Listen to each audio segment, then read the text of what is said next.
une ici, mademoiselle. C'est bien ma taille. L'âge d'or des soldes dans les années 60. C'est comme un voyage en terre inconnue où la plus douce des femmes se transforme en une effroyable mégère frénétique.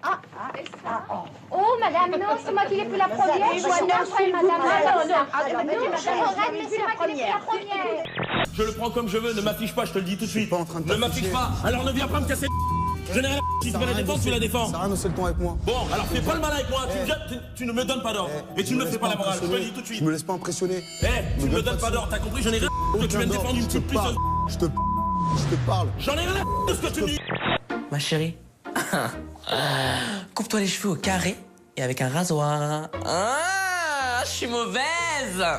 Le maire de Levallois s'en prend à tout le monde, au juge de la Chambre régionale des comptes, accusé de ne rien connaître au sport, et à ses opposants. Vous êtes vraiment un crypto-communiste, il n'y a rien à faire, hein, j'ai effrayé. Hein.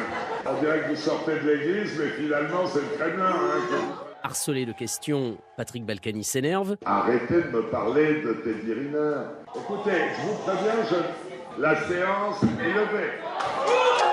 Et il se lève et s'en va, la lumière s'éteint. Ça part en sucette, quoi. Moi, j'essaie d'apaiser les choses. C'est que les gens pètent un câble, quoi. Concrètement, je pense que c'est vraiment du pétage de câble. Lâchez-moi. Il n'existe pas la guerre, il peut faire le piège avec moi. Tu fais le piège avec moi. Je sais pas qui je suis, moi. Lâchez-moi. Lâche-moi. L'autre est bien hier et elle se permet de faire la belle maintenant. Francesco, un bête de beau gosse, la vérité. En fait, c'est le patron de la boîte de nuit. Le mec, il a 30 ans, il est patron, il est placé, classe. C'est pour moi, quoi. Est-ce que t'as une fiancée? Non. Est-ce que t'as une fiancée? Oui. Comment elle s'appelle? Je sais pas trop. Ah, elle est comment? Elle est jolie ou elle est moche? Elle est moche. T'as une fiancée moche? Ah, elle est moche aussi, elles ont le droit d'avoir de l'amour. Non. Elles ont le droit à quoi, les moches? À rien. D'accord. Eh ben, merci beaucoup, Julien. À première vue, c'est une brebis comme les autres. Mais Émeraude, c'est son nom, est le résultat de modifications génétiques dignes des films de science-fiction. La rencontre entre les gènes d'un agneau et la protéine d'une méduse. C'est censé donner à l'animal une peau fluorescente ou translucide. L'affaire remonte à l'automne dernier à l'Institut national de recherche agronomique. Un employé en conflit avec son supérieur laisse partir Ruby à l'abattoir avec un cheptel d'animaux normaux. Son chef qui signe le bon de livraison ne s'aperçoit de rien. Quand il découvre son erreur, il décide de se taire. Ça n'est qu'une semaine après qu'il prévient la direction, mais il est trop tard. L'agneau méduse a été commercialisé et mangé par un particulier en Île-de-France. Il existe aussi, David, des saumons OGM. Là, les chercheurs en fait, ont utilisé un gène d'un autre poisson et ils ont obtenu des saumons qui sont résistants au froid. Résultat, ils grandissent 2 fois plus vite que les saumons normaux. Vous voyez, là, on voit 2 saumons qui ont exactement le même âge et évidemment, ça intéresse les éleveurs de saumons. Un épais manteau de smog au-dessus de Santiago. La capitale est affectée par un pic de pollution atmosphérique. 40% du parc automobile est paralysé. Santiago est en état d'urgence environnementale. C'est le sous-vêtement. Écoutez bien, ça paraît fou. Ah bah elle est formidable. Qui filtre, magnifique. qui filtre les odeurs de paix. Elle me dit, il semblerait que mon mec soit un tantinet schizo. Le jour, il est doux comme un agneau et à la nuit tombée, il aime me donner des noms d'oiseaux défacés et me malmener un peu. Là où ça me chiffonne, c'est que d'un côté, je trouve ça plutôt excitant et de l'autre, j'ai l'impression que ça va à l'encontre de mes convictions de féministe. Et elle me demande, c'est moi qui suis schizo? J'ai l'impression de ne pas avoir de clitoris. Est-ce possible? Oui. Ouais.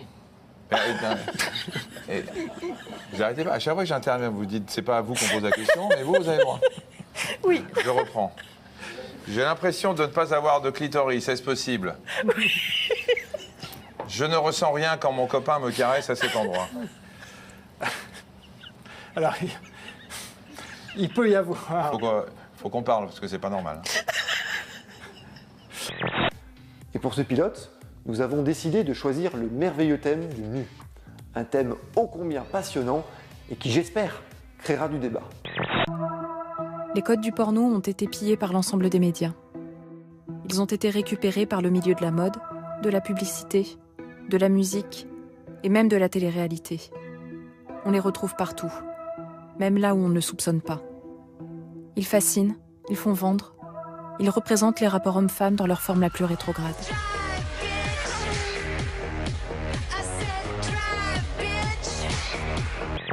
Cet homme livrait des poulets sur la route de Raqqa.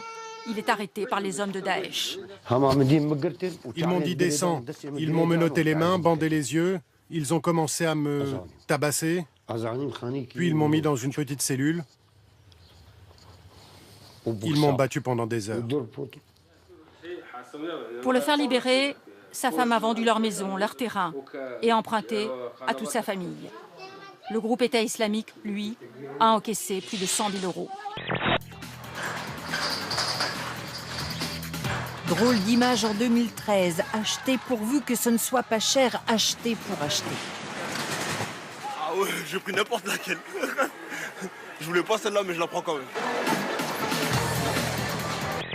L'univers dans lequel on évolue, qui est connecté et 2.0 en permanence, nous oblige à faire de nous des produits. Alors moi, je le ressens très clairement. On est obligé de se mettre en scène et on est obligé de capitaliser sur notre personne et aussi sur notre corps parce que c'est un objet comme un autre. De l'usine de fabrication en Asie au déballage chez un client new-yorkais. Voici la vie vue depuis un iPhone. Dans cette vidéo réalisée par un cinéaste américain, le smartphone devient témoin des bons comme des mauvais moments de son propriétaire. Hey, what are you doing? Il ne le quitte d'ailleurs jamais jusqu'à la mort de l'appareil. Non. Mais dis-moi, Jamy, les humains avaient-ils un dieu avant leur extinction? Tout à fait, Fred, et il s'appelait iPhone. Et le plus étrange, c'est qu'un nouveau dieu apparaissait tous les 2 ans pour prendre la place du précédent. Ah! Et il arrivait facilement à lui prendre sa place? Oui, car dès l'apparition du nouvel iPhone, l'ancien se mettait à ne plus fonctionner correctement. Et on goûte.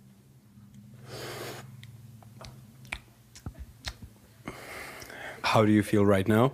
Je me sens assez en forme, c'est assez énergétique, ça me donne envie de parler. Je vais prendre des notes tout de suite pour être sûr de m'en souvenir demain.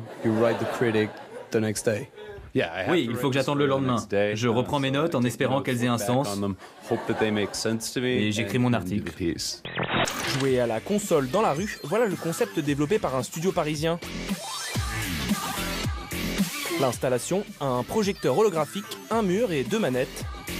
Le jeu, baston Obama contre Poutine.